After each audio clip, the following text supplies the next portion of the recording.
Fidèles de 15 minutes chrono, fidèles de Destination Sud, bienvenue à toutes et à tous. Merci de faire partie de ce voyage, j'allais dire de cette aventure vers le Sud, dans le Sud, avec le Sud. Pourquoi le Sud? Parce que tout converge vers le Sud. Destination Sud, c'est cette grande plateforme à la fois virtuelle, mais aussi et surtout réelle pour conjuguer les efforts pour le développement du Sud.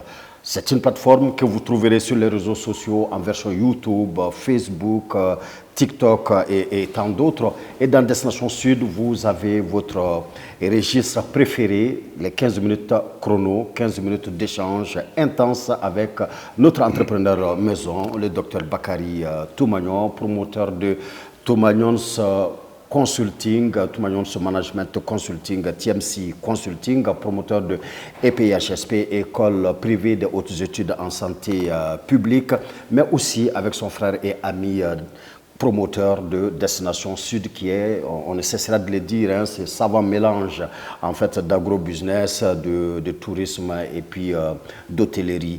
Une fois de plus donc à toutes et à tous, merci d'être de la communauté et n'oubliez surtout pas de partager, faites agrandir alors notre réseau, notre cercle de réflexion autour de l'entrepreneuriat dans le Sud, vers le Sud et pour le Sud. Tout est Sud, voilà pourquoi allons au Sud, Destination Sud. Et toujours avec notre entrepreneur maison, Bakary Toumanian. Bonjour et bienvenue. Bonjour Robert Dissa, je suis très heureux d'être avec toi et surtout avec 2 semaines d'absence. C'est vrai. Donc je suis très heureux d'être avec toi. Nous aussi, très heureux d'être avec toi. Toute l'équipe était nostalgique déjà des conseils que nous trouvons tout le temps avec toi. Alors donc aujourd'hui, nous allons parler d'un secteur bien déterminé, le secteur de l'éducation et de la formation. Alors, en tant qu'entrepreneur de façon générale, mais de façon particulière, vous avez investi dans l'éducation et dans la formation. Par le passé, tu nous avais déjà dit ici que tout investissement répond à un besoin. Alors, quel besoin penses-tu avoir résolu, avoir répondu comme ça en investissant dans le secteur de l'éducation et de la formation? Merci beaucoup Robert Dissa. Merci d'avoir choisi un thème qui me semble un thème majeur, et un thème qui me semble essentiel. C'est vrai que si on résume un peu ma carrière, j'ai fortement investi dans le domaine de l'éducation. Comme tu sais, l'éducation, par exemple, comme diraient les latins, c'est educare. Educare, cela veut dire nourrir, élever l'enfant. Quel qu'en soit le secteur dans lequel on veut investir, que ce soit la santé, l'agriculture, le bâtiment, si on n'investit pas au préalable dans l'éducation, donc dans les ressources humaines, il n'y a pas de développement. J'ai toujours voulu faire une transformation au sein de la société. Et pour moi, la meilleure façon de transformer une société, c'est l'éducation. Nourrir les enfants, les élever pour qu'ils soient prêts pour affronter le monde de demain. Donc, il y a toute une économie de la vie. L'économie de la vie, souvent, c'est des secteurs qui sont mal connus ou plutôt les investisseurs traditionnels n'investissent pas dans ce secteur-là. Pourquoi? Parce qu'ils pensent que ça n'a pas de retombées tout de suite. C'est-à-dire qu'il n'y a pas de retombées immédiates. Donc, moi, j'ai plutôt décidé d'investir dans le secteur de l'éducation, qui fait partie de l'économie de la vie, dans le secteur de la santé. Mais quel qu'en soit l'axe que vous allez choisir, si vous n'investissez pas dans l'éducation, dans la formation, il n'y a pas de développement pour nos pays. Alors, du coup, tout de suite, on voit chez toi que l'ambition véritable, c'est de créer des adultes futurs capables de faire face aux défis réels de la vie. Et alors, du coup, l'éducation, la formation cesse d'être beaucoup théorique chez toi pour devenir beaucoup plus pratique? Tout à fait. Vous avez Vous avez bien analysé la situation. Ça fait des décennies avec l'éducation occidentale, avec la science moderne. Effectivement, ça nous a permis d'amorcer le développement et d'être dans l'histoire globale. Ce qu'il faudra prendre en considération, c'est de pointer les faiblesses de notre système éducatif. Notre système éducatif est très théorique, est orienté vers des métiers ou des formations qui n'ont pas de portée pour nos pays. Étant même un produit de ce système-là, j'ai voulu éduquer, élever, donc nourrir les enfants autrement. Il faut que nous comprenions que l'école doit refléter la vie réelle. Je l'ai dit, si vous voulez enseigner le management aux enfants, aux jeunes, je pense que le meilleur endroit d'enseigner, par exemple, le management, ça sera au sein d'une entreprise. La meilleure façon d'enseigner le management, par exemple, ou l'informatique, ça sera de mettre les informaticiens ensemble.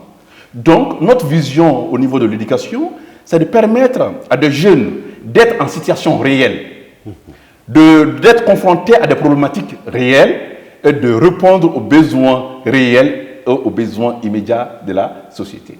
Sinon, nous allons former des juristes, des sociologues, des politologues, des agronomes hors sol. Alors du coup, dis-nous, M. Toumagno, quelles sont les valeurs que doit incarner un entrepreneur qui veut investir dans le secteur de l'éducation et de la formation? Quelles sont les ambitions qui doivent l'animer, cet entrepreneur qui veut investir dans l'éducation et dans la formation? Le souci d'une majorité des entrepreneurs, c'est d'investir dans des secteurs qui ont où on a un retour sur investissement à court terme. Si vous voulez investir dans l'éducation, je pense qu'il faudra éviter, ou en tout cas éviter cette vision-là. L'éducation permet d'avoir un impact transformationnel, c'est-à-dire un impact à très long terme. Je vais vous dire une chose. Quand on vend de la connaissance, on donne de la connaissance, qu'est-ce qu'on perd? Rien. Rien du tout. L'autre s'enrichit, vous vous enrichissez aussi de l'expérience de l'autre.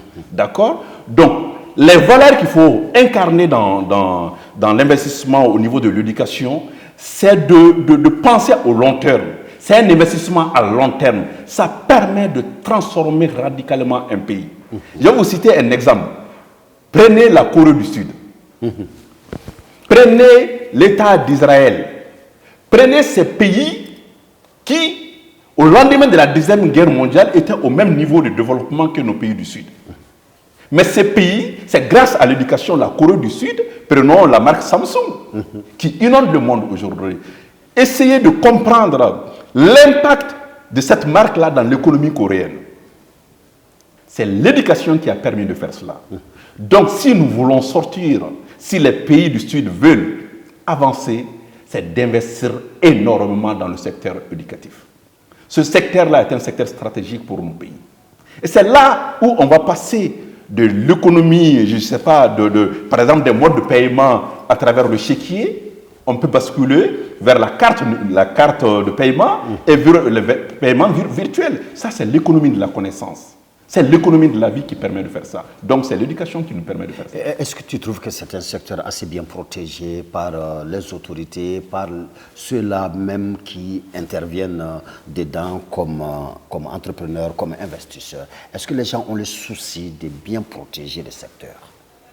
Alors, c'est vrai que nos pays ne sont pas au même niveau en matière d'éducation, en matière d'investissement. L'éducation est un secteur qui me semble très important. Je dirais que c'est le secteur essentiel. Il n'y a pas d'agriculture sans éducation. Si les paysans ne sont pas formés, il n'y a pas de production, il n'y a pas de valeur ajoutée. Si les entrepreneurs, quel qu'en soit son talent, s'il n'est pas formé, s'il n'a pas les outils, à un moment donné, il est confronté à des problèmes. Un fonctionnaire, c'est la même chose. Un journaliste, c'est la même chose. Donc, je pense que c'est un secteur dans lequel l'État doit énormément investir. Mais l'État seul ne peut pas. Il faut que le secteur privé investisse le domaine de l'éducation. Pourquoi? Parce qu'aujourd'hui, le partenariat public-privé, c'est ça qui pourra aider nos pays à faire avancer et avoir un impact transformationnel. Donc, j'invite les investisseurs privés vraiment à regarder dans ce domaine-là pour créer de la valeur, pour permettre à nos sociétés, à nos pays d'être dans des pays à économie avancée. D'accord. Alors, on sait quand même qu'il y a de plus en plus de jeunes gens qui veulent intervenir, qui veulent investir dans le domaine de l'éducation, dans celui de la formation. Et toi, tu fais quand même partie, on va dire, des pionniers quand on regarde, par exemple, l'investissement que vous avez fait au niveau de la santé publique comme étant la première école privée de santé publique au Mali. Alors, quel conseil sur un plan mais purement entrepreneurial as-tu à donner à ces jeunes qui veulent rejoindre le secteur de l'éducation et de la formation? Le premier conseil, je pense que je l'ai plus ou moins dit, c'est de penser au long terme. C'est de penser au long terme. C'est de dire que c'est comme une armée. Si vous investissez dans une armée, si vous nourrissez votre armée, si vous disciplinez votre armée, si vous donnez les outils nécessaires à votre armée, il y a de fortes chances, le général que vous êtes, d'avoir une armée confiante. Ce que je dis là, c'est une image. L'éducation, pour moi, les enfants, c'est la même chose. Il faut donner les outils nécessaires aux enfants, leur donner l'éducation, le savoir-faire, le savoir-être pour leur permettre de faire décoller un pays. Donc, un jeune qui veut investir dans l'éducation, c'est de miser sur le long terme, c'est d'être organisé, c'est de créer un pont, une connexion entre l'école et le corps de métier. C'est pour cela que, dans notre groupe, nous avons créé l'EMP, l'école des métiers pratiques. Pourquoi l'école des métiers pratiques? Nos pays, après l'indépendance, beaucoup de jeunes ont choisi des orientations juridiques, c'est des métiers nobles, politique, sciences politiques, etc., etc. Mais très peu ont choisi des métiers après le DEF ou après le bac, des métiers techniques. Et aujourd'hui, nos pays souffrent des savoirs techniques. Donc, j'exhorte les jeunes à développer ce secteur-là. Un jeune qui a la capacité de réparer une machine, de construire un bâtiment, de savoir comment aménager un champ, de cultiver des produits agricoles, etc., etc. D'accord. Alors, au terme de cet entretien d'aujourd'hui, d'habitude, on te demande de nous donner un conseil au hasard comme ça. Mais aujourd'hui, la question va porter sur une réputation qui t'est déjà collée. Tu as la réputation d'être quelqu'un de trop élitiste. Je ne sais pas si tu savais cela, les gens te trouvent trop élitiste. Élitiste, d'accord, mais quand c'est trop élitiste, on s'est dit, est-ce que Toumagnon a la patience de prendre un nulard et le transformer en élite? Je ne sais pas si je suis trop élitiste, je ne pense pas, mais bon, c'est un point de vue extérieur. Mais je suis convaincu que l'intelligence en soi n'existe pas. C'est qu'il faut donner les mêmes chances aux enfants, aux jeunes, d'être équitables. Et je pense que le système scolaire doit s'adapter aux enfants et à la typologie des enfants. Et je pense que l'école doit essayer de voir tel enfant est plus apte à apprendre à travers les images, à travers l'écrit, à travers l'expérience. C'est l'école qui doit détecter ça chez les enfants et non l'inverse.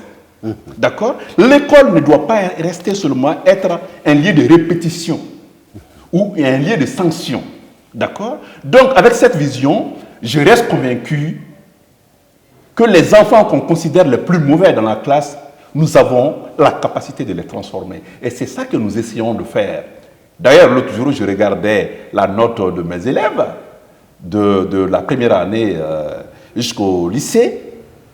Ben, le niveau est très très élevé. Parce que nous donnons à chaque enfant les moyens de réussir. Nous nous donnons le temps de comprendre l'enfant, de comprendre son parcours d'apprentissage et d'adapter l'outil à l'enfant et non l'inverse. Merci Bakary Toumayon d'avoir une fois de plus accepté notre invitation et d'avoir répondu à toutes nos questions. Merci beaucoup. Merci de nous avoir suivis. Alors, vous savez déjà que vous avez désormais une seule adresse, Destination Sud, et vous avez désormais votre rubrique fétiche, 15 minutes chrono, avec notre entrepreneur maison, Dr Bakary Toumayon.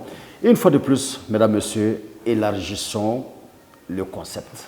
Élargissons l'équipe, le groupe, la société, la communauté. Soyons tous Destination Sud, soyons tous 15 minutes chrono. À très bientôt.